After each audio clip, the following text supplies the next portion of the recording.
Хлебозаводы в Коми ждет проверка. Об этом заявил региональный Роспотребнадзор.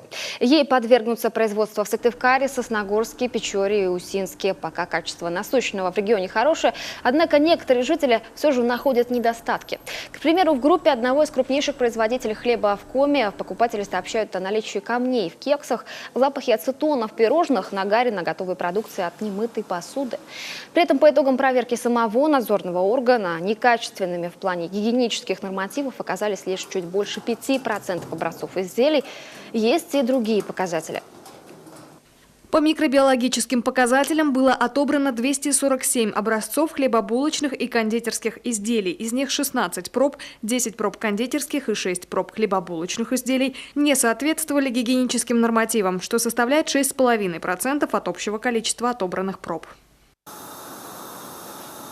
Всего же за прошлый год проверено 465 объектов, из оборота изъято 66 партий объемом в 80 килограмм.